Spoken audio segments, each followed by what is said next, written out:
Welcome to Visionary Fuel.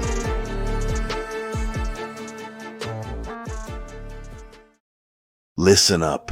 You don't need more hours. You need better energy and tighter patterns. If your brain feels like 27 open tabs and one of them is playing music you can't find, this video's for you. Today, I'm going to show you how to lock in focus and keep your enthusiasm high from wake up to wind down. No fluff, just a system that works. Here are the 10 commandments of maintaining focus and enthusiasm. Number 1, win tonight. Your tomorrow isn't decided when your alarm clock goes off. It's already half written the night before. Think about it. Your brain doesn't snap off like a light switch. It winds down like a dimmer. If you're scrolling in bed, lights blazing, inbox wide open, you're essentially priming your nervous system for chaos the next morning. Instead, build a simple power down ritual about an hour before sleep. Kill the harsh lights, put your phone to bed before you put yourself to bed, and swap the endless scroll for quiet inputs, soft music, journaling, even a slow walk. Before your head hits the pillow, park your thoughts. Write down 3 open loops. The top task you'll tackle tomorrow, the person you'll reach out to, and the decision you'll finally stop dodging. With that on paper, your brain gets permission to shut down. And don't forget the environment. Fill the water bottle, lay out the clothes, clear the desk. When the morning version of you wakes up, make sure he's not tripping over the laziness of last night. Number 2, the first 90 minutes is sacred. The first 90 minutes of your day set the tone for the next 12 hours. Treat them like sacred ground. That means no doom scrolling, no inbox roulette, no news cycle drama. For the first half hour, your phone is not your boss. You are.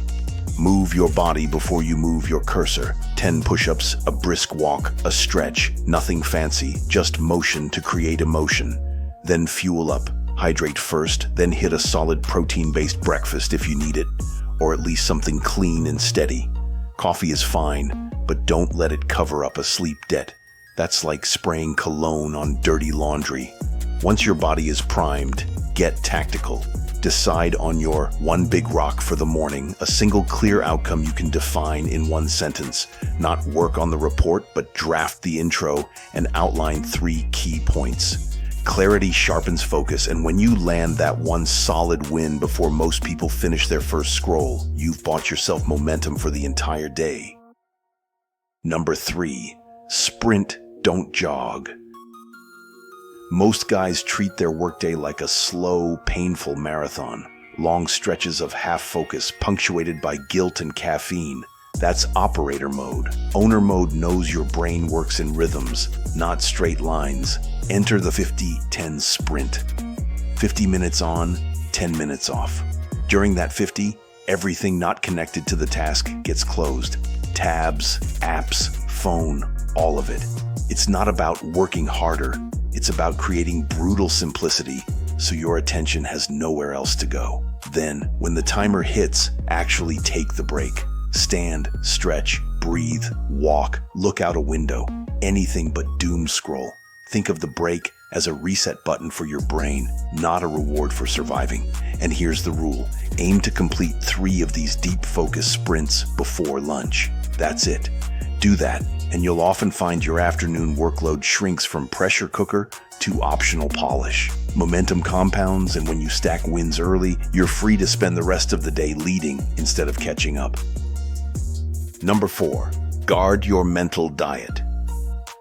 Your brain is a sponge. It soaks up whatever you feed it.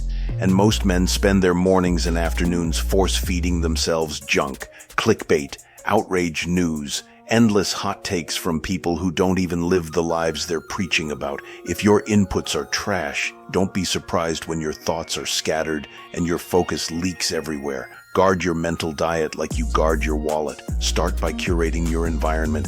Instead of blasting your brain with noise, choose inputs that fuel you. A chapter of a great book, an inspiring podcast, or even 10 minutes of silence to let your own thoughts breathe.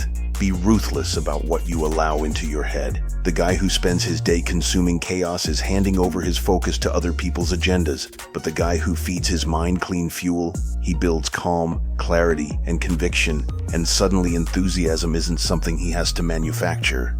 It's the natural result of living on good fuel. Number 5. Anchor, with micro rituals. Big breakthroughs come from small, consistent anchors. Think of micro rituals as checkpoints scattered across your day that pull you back into alignment. It could be as simple as a 60-second reset where you step outside, take 3 deep breaths, and recalibrate, or a short mantra you repeat before major meetings. Calm, clear, confident. All I need is within me now. There is no spoon. Or 1% better every day. So how effective are these micro rituals? Check this out. Controlled, crossing the lines with the right foot, pulling up his shorts, touching his nose, and many more. Rafael Nadal is known for many rituals that he probably did not miss in any of his matches. To some, they may seem strange. We will look at the Rafa's statements, why he constantly does these rituals, and in what way they help him. Although some believe that Rafa's behavior stems from obsessive-compulsive disorder, OCD, or superstition, he has publicly rejected these claims. Some call it a superstition, but it's not. If it was a superstition, why would I keep doing the same thing whether I win or lose?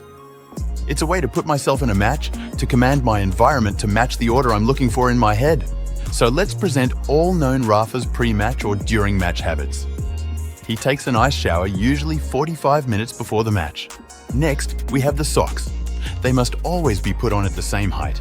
While entering the court, he usually carries 2 bags and holds a racket in one hand. He must take off his jacket while jumping and facing the crowd. Nadal is also jumping during the coin toss at the net. Next, we have activities that are already well known among many tennis fans. The first one is ritual before each serve. Nadal has a famous pattern when he has to adjust his underwear and fiddle with his t-shirt, hair, and nose.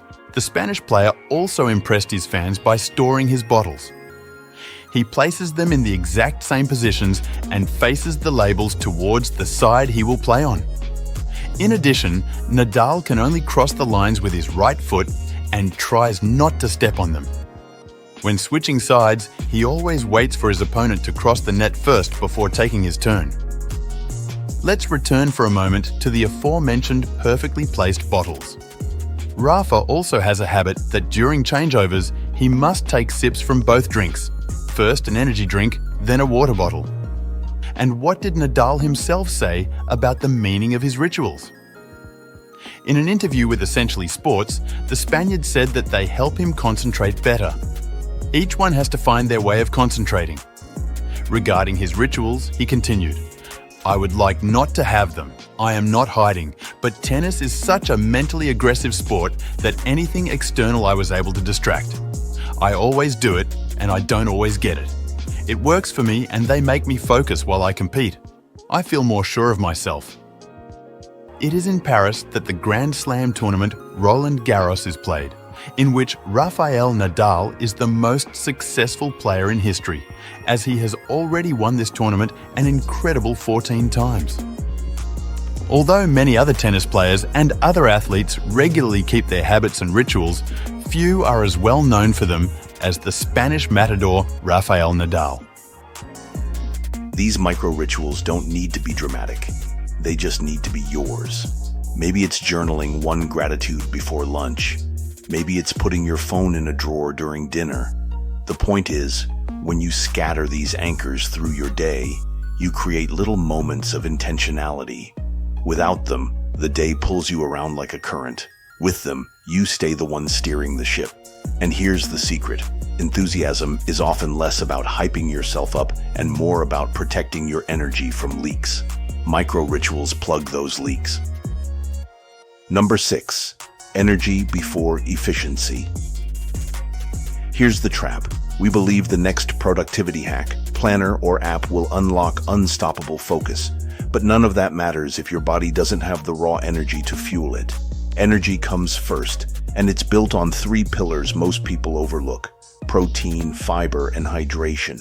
Protein stabilizes your blood sugar and keeps your brain sharp, not just your muscles strong. Fiber slows digestion so your energy doesn't spike and crash like a roller coaster. And hydration? It's the hidden lever. Even mild dehydration can tank focus, slow reaction time, and make you feel foggy. Think of yourself as an executive athlete. Your sport isn't sprinting, it's making decisions, leading teams, and solving problems. And you can't win that game running on caffeine and carbs alone. So load your plate with lean proteins, high-fiber vegetables, and whole grains. Carry water like it's part of your uniform. Efficiency is the steering wheel, but protein, fiber, and hydration, that's the fuel, the oil, and the engine. Without them, your system is just a fancy car sitting in the driveway with no gas. Number 7. Chop your day into blocks. Focus doesn't survive in a 12-hour free-for-all.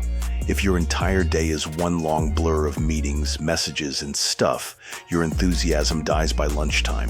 The fix? Time blocking. Divide your day into clear, intentional segments. Deep work block, connection block, admin block, rest block. This doesn't mean you live like a robot. It means you create boundaries so each type of energy has its space. During a deep work block, the world doesn't exist. During your connection block, you're fully present with your team or your family. During rest, you actually rest. When you chop your day into blocks, you give your brain permission to be all in for short periods instead of half in, half out all day. And the paradox? When you constrain your time, your enthusiasm grows because every block feels like a clean slate, not an endless drag. Number 8. Build enthusiasm through progress. Nothing fuels enthusiasm like momentum, and momentum comes from visible progress.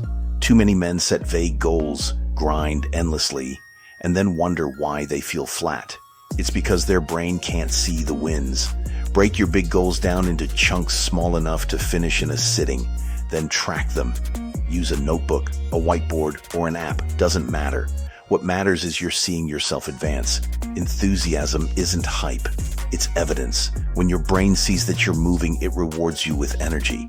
That's why checking off even a small box feels good. It's proof that your effort counts. Stack enough of those little wins and suddenly you're not dragging yourself through the day. The satisfaction of progress pulls you forward.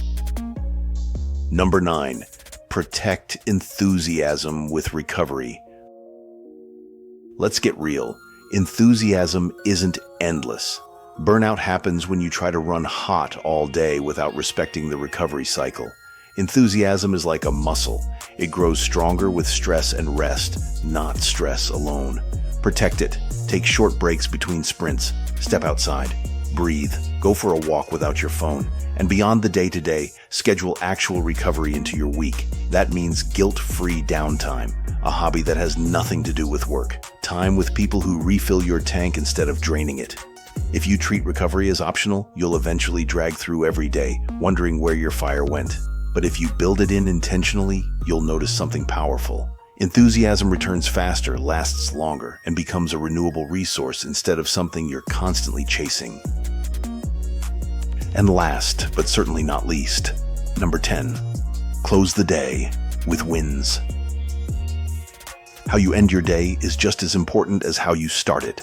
Too many men close out the night by staring into the glow of a screen, scrolling through lives they're not living, and then collapsing into bed frustrated. Instead, close the day with wins. Reflect on 3 things you nailed today, even if they were small. Acknowledge them. Then write down tomorrow's top priority so your brain has a landing pad. Finally, shut it all down with a signal ritual. Maybe it's dimming the lights, brewing a tea, or stacking tomorrow's clothes by the chair. These small cues tell your brain, the day is closed, the work is safe, you can rest now. That rest sets you up for another cycle of focus and enthusiasm tomorrow. String enough of those days together, and what you've built isn't just productivity, it's momentum, confidence, and the kind of energy people can feel when you walk into a room. So there you have it. 10 solid strategies you can implement right now to master your day and your future. As an added bonus, if you want my free focus stack checklist, grab it in the description. print it out, keep it where you can see it when you wake up or go to bed, and go through the checklist day by day until it becomes second nature. Remember, focus and enthusiasm are more than habits. They're the quiet engines behind a life that feels purposeful, productive, and deeply fulfilling. When you choose to stay present, your work sharpens, your ideas expand, and your energy rises. Enthusiasm fuels creativity, discipline builds consistency, and focus clears the path so progress feels natural instead of forced. And the beauty is this: each time you practice it, you're not only completing tasks, you're crafting confidence, balance, and resilience. Imagine walking through your day with clarity, with energy to spare, and with optimism that carries into your relationships, your goals, and your future. That's not just productivity, that's possibility, and it's already within your reach. Thank you for watching this video, and now I'll put it to you. What's your go-to evening ritual to set yourself up for a focused tomorrow? Do you agree that the night before is half the battle? Which of the 10 strategies in the article resonates with you the most? Do you agree that enthusiasm comes from progress, or do you think it's more about mindset or external motivation? And if you could add an 11th commandment to this list for maintaining focus and enthusiasm, what would it be and why? Share your thoughts and insights in the comments, and don't forget to like, comment, and subscribe for more Visionary Fuel. 1% stronger, 1% tougher, 1% better every day.